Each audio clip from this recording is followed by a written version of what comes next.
Well, joining me now to expatiate more on that list is Dr. Mutuila Olashopo, a senior lecturer in the Political Science Department at the University of Abuja. Watch.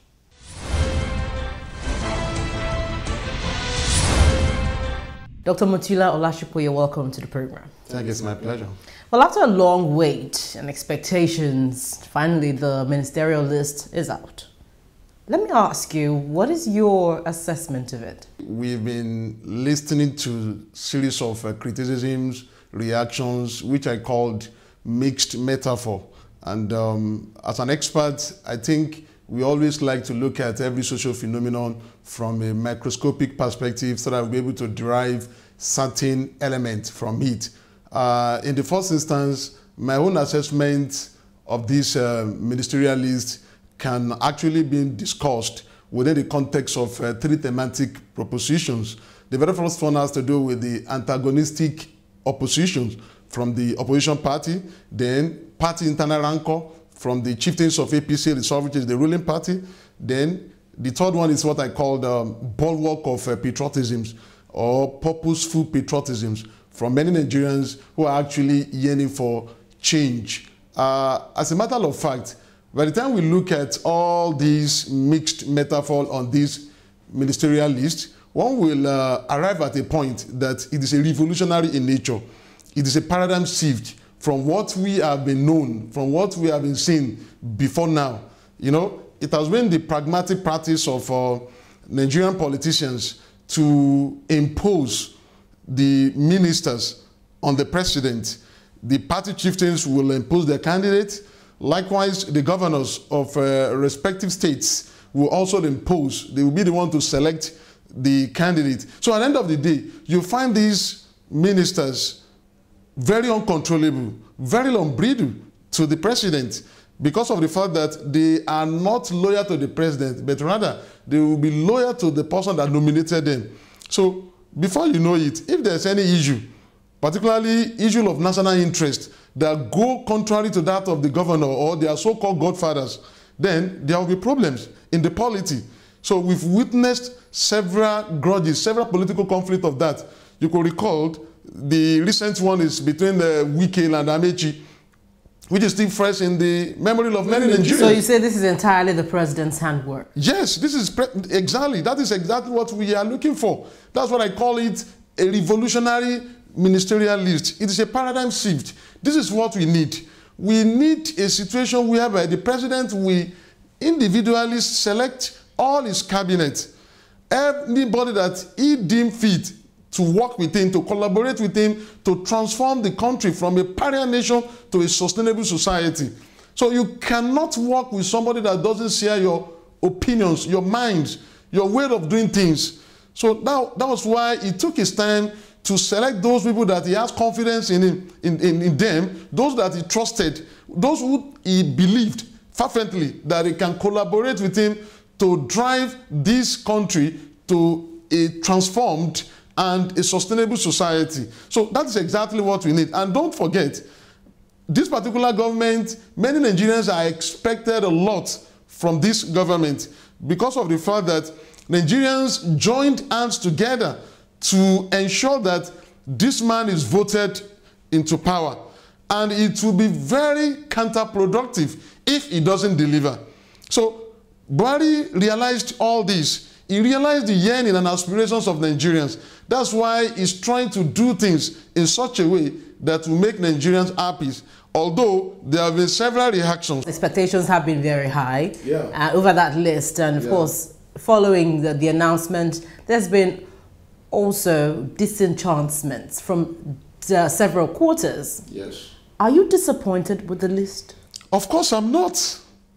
And I'm not expecting any Nigerians to be disappointed about the ministerial list. Why should I be disappointed? In the first instance, we should suppress whatever personal interest we have for national interest.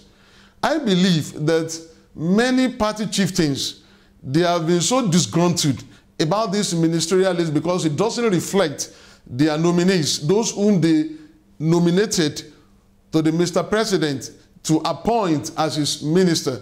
But the fact is that this is This is an office that needs to be occupied by those people that you think can work with you.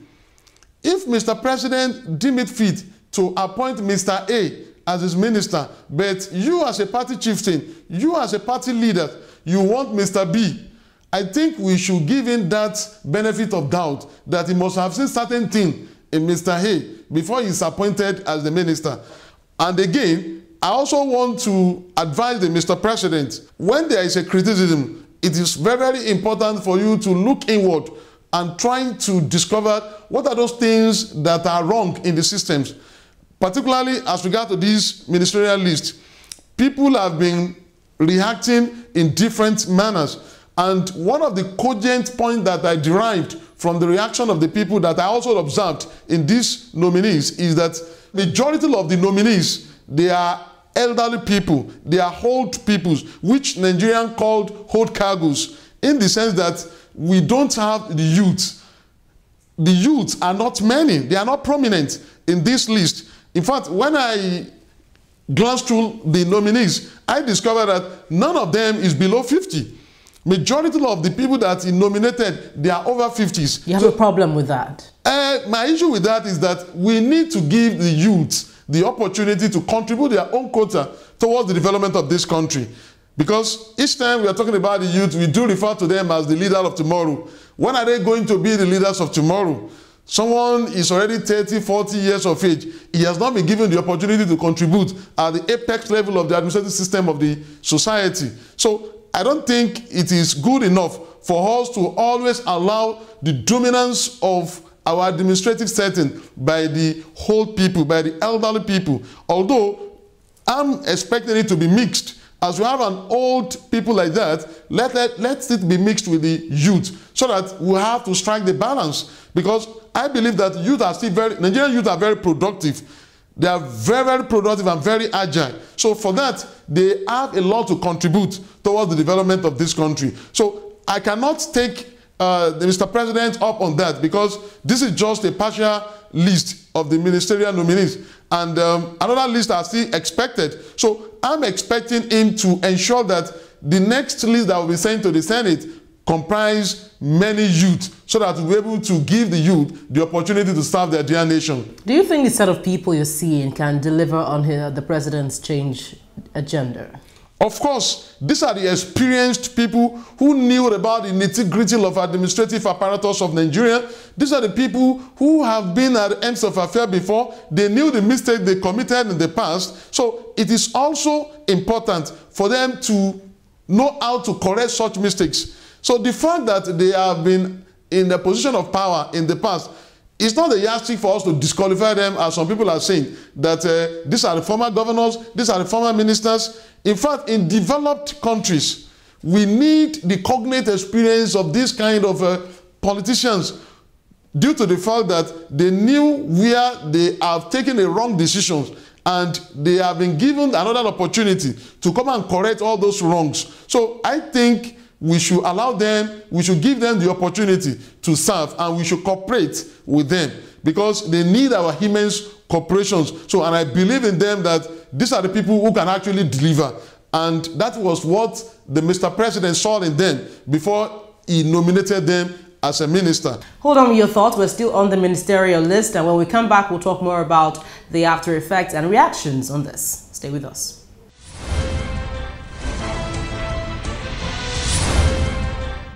As required by the Constitution and the standing rules of the Senate, you must declare your assets, and we must have a certificate of proof that you have declared your assets, and you have given a certificate of proof by the Code of Conduct Bureau. And the issue of states, the Constitution is very clear in Section 1473. The Constitution did not talk about adoption of a state by marriage. The Constitution is very categorical. The President shall appoint at least one minister from each state who shall be an indigene of such states. In line with our convention, minimum of 2 senators must support that candidate.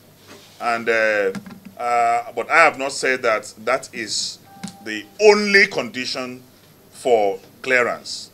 If there are other basic conditions involved.